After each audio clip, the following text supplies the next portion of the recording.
What's good, folks? We back. In a world where survival is everything, the line between right and wrong, it get kinda blurry. Some of the most hated people in The Walking Dead made choices that seem cruel, but were they as cruel as we think? Today, we're gonna be looking at some of the most controversial figures in The Walking Dead. We not gonna just call them villains, we're gonna try to break them down to see if they were villains at all. So first, let's talk about the big dog. We talking about Carver. Now Carver, he's one of the most feared villains in The Walking Dead, and for good reason. He ran his group with the Iron Fist. Listen, you messed up or you stepped out of line, you're not getting a tap on the wrist, you getting thrown off a building or backhanded. But Carver, he believed weakness got people killed, and he was preparing them for the future.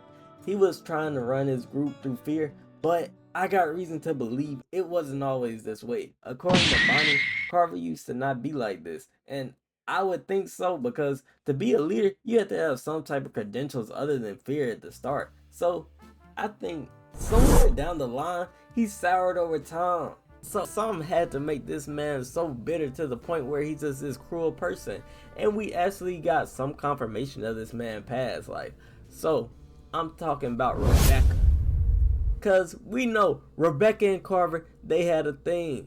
And Carver, he really wanted AJ to be his kid. I do feel like that could change a person a little bit. That's probably what made this man so brutal, cause look what he did to Alvin. It's clear that man had a grudge against Alvin, and I think he just took it out on everybody around him. So you might be saying, where you getting at with this?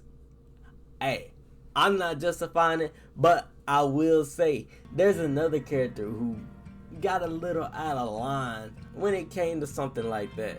Listen, we talking about Lee Everett. Now listen, I'm not saying that Lee is Carver. Don't dislike the video yet. But I'm saying that Lee, you know, he was a good guy until he wasn't, because somebody was over there bamboozling with his wife. And he snapped. For a minute, Lee became the villain.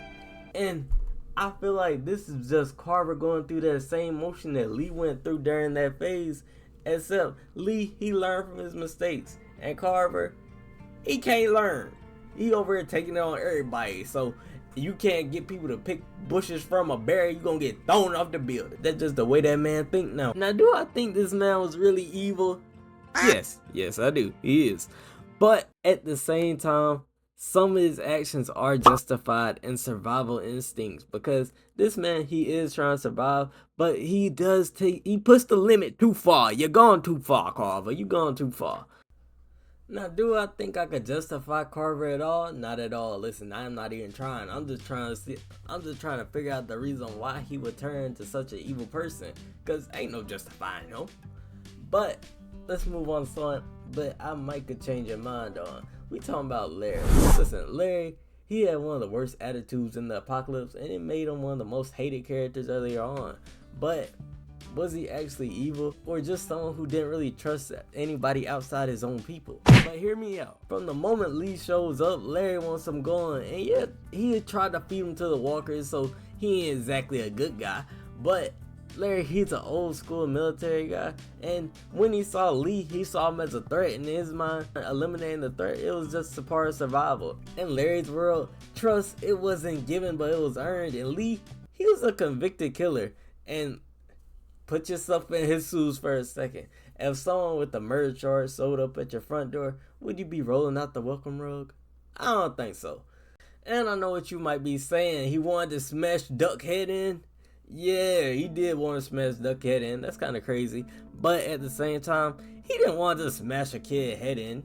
He did. But he wanted to do it for the safety of his own group, because he didn't want everybody else getting bitten. And if you think about it, it all came 180 on him. And now, when the tables turned, Kenny had the chance to do something, and he got Larry up out of there the same way that Larry was finna do Duck. So it really was a 180. But at the end of the day, was Larry really evil, or was he just another person who was just trying to look out for his own group? With Larry, I don't think he was evil, but he had some bad qualities to him. Let's just say he had some bad qualities. But Larry, he was just a guy trying to protect his daughter at any cost, kind of the same way Kenny was trying to protect Duck at any cost.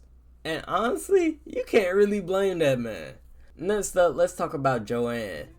Now Joanne, she ran Richmond like it was an empire, like it was back in the old days. Listen, she was doing public executions and all that type of stuff, controlled supply, and you either follow the rules or paid the price. Kind of like Carver, except she was trying to hide it under the rug. But Joanne wasn't just stealing supplies, she was redistributing them to keep Richmond stable. And in her eyes, she wasn't robbing people, but she was just relocating resources. And if Richmond had everything it needed, she wouldn't have to worry about the people inside going hungry. But others will have to suffer, but she felt like that was a necessary trade-off. And I think Joanne believed in order, but the problem was her version of the order meant everybody else had to suffer. So Joanne wasn't just making hard calls, she was making them for the people who never agreed to her rules in the first place. And that's when things get messy. I think if Joanne was leading a smaller group, she would have been seen as a savior instead of a dictator. So I really think that Joanne, she doing what it takes to survive. Listen, I know some of the stuff is cruel, but when you got a group that big and you want all of them to be safe, hey, the supplies gotta come from somewhere. So I don't think Joanne was that evil for real. She had some evil tactics, but they were all to survive in the only way she knew how. Now let's talk about the stranger. Now the stranger, he a bit different from everybody else. He wasn't some warlord or no dictator. He was just a man who made the wrong decision and lost his family because of it. Listen, bro did leave a car in the survival, in the apocalypse, running with all the food and everything was unlocked. Like, what you expect? But unlike Carver and Joanne, the stranger didn't have a community, power, influence. He just had grief and desperation. And that would kind of make him even scarier than them. Listen, the stranger, he wasn't thinking logically, and I feel like he believed that he could genuinely rescue Clementine from a bad man. And that what makes him different. He thought of himself as a hero instead of the villain. And I feel like in the right circumstances, that could happen to anybody. He wasn't born evil. I feel like he was just a regular guy who lost everything. And that made his character so much more interesting. Alright. Time to switch gears for a second though, because I gotta ask, was the Andy St. John family already eating people before the apocalypse? Because listen, they had the whole meat locker set up, and you could say they got cows and everything, and maybe they ran out of food so they had no choice but to consume human. But if you remember, they already had enough food to give out because they were giving out biscuits and all that stuff. So something that everybody love to look over when they think about Andy St. John is that the apocalypse only been 3 months in. And you telling me after 3 months you get to start to eating human? I think they been doing that. Something about the Andy St. John family, they were just way too comfortable with the whole thing.